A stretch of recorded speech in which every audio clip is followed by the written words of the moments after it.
Hi, I'm Dr. Noelle Lucas from Blue Oasis Pet Hospital, and I'm here to answer some questions about specifically what happens after your dog has gone through general anesthesia.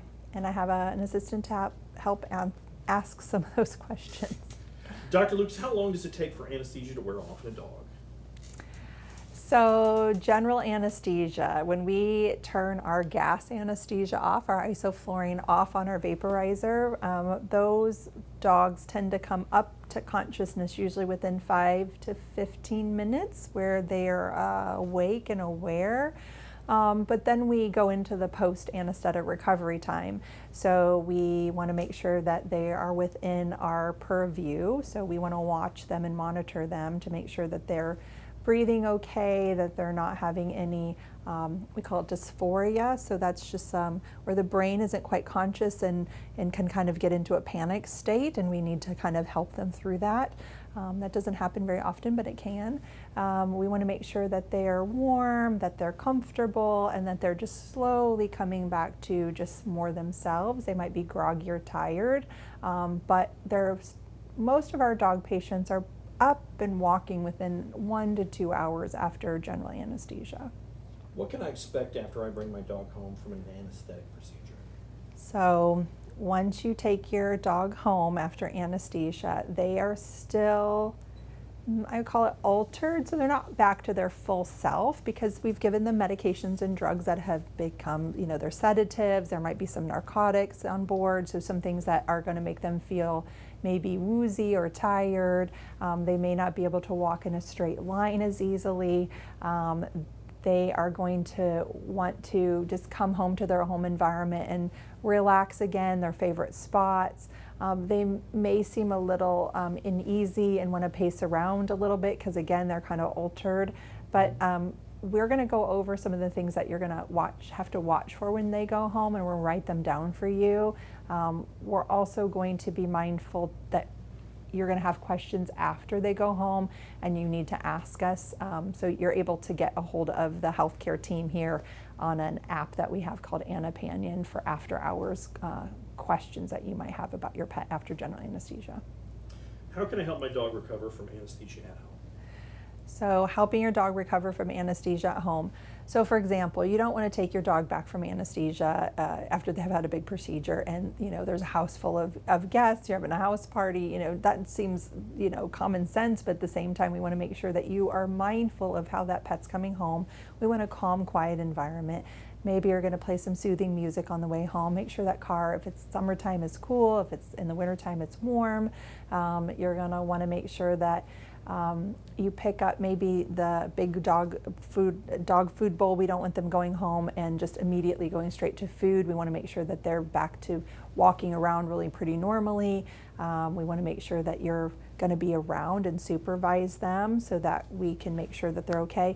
If we feel that they're going to be altered in any way, we're going to make sure that you understand how long we think their altered state is going to be.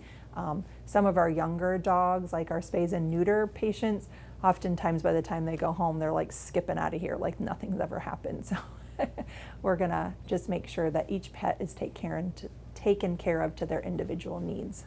Are there any signs of complications I should watch for? Yeah, so anesthesia complications at home. I mean, we're not going to let a pet go home until we're comfortable allowing them to go home, but they may not be able to get out of the car as easily. They may not be able to mitigate stairs. So if they have to go upstairs, they may need assistance in both getting in and out of the car or getting in and out of the house. We want them to ideally be more on the floor. We don't immediately want them to be put up on couches. If they are on a bed or a couch, we want them to be under direct supervision so that they don't fall off and hurt themselves. A lot of the general anesthesia, sort of post-general anesthesia, is really just them being tired or sedated or maybe painful or uncomfortable from their surgical site. So we just want you to be home. We want things to be calm. We want other pets and kids to kind of be calm around them or be put up. So it's just having a little bit of foresight when they go home. We also do have a lot of great information out on our Blue Oasis Pet Hospital under resources. It's preparing your dog for anesthesia and surgery, it also has a great amount of information written down about how even to take your dog home. Is there any schedule I should feed my dog, or what I should feed my dog after a surgery? Yeah. So when your dog comes home after anesthesia and surgery, we are going to be mindful not to give that dog a full dinner because we still might have some drugs on board that could cause some nausea or vomiting. So we're going to often say, hey, just give them a little small meal, maybe a quarter to a half of what they normally would eat, especially if they've had like a spay or a neuter. If they eat that just fine and hold it down for an hour and they seem hungry some more, we'll go ahead and say, okay, if they've held that down and they seem hungry, go ahead and feed them a little bit more. If they've had a bunch of oral surgery and extractions from their teeth, we're often going to say, hey, let's soften that kibble with some water or some broth for maybe 20 minutes before they eat it to make it softer. Or maybe if they're okay to tolerate some canned food, we're going to say, hey, feed them canned food for often several days, even up to a week after surgery. So being prepared on what to feed them at home is often a good idea so that you're not running around after they've just had a big procedure and you're trying to figure out what they're going to eat. So having some of those things at home is a great idea.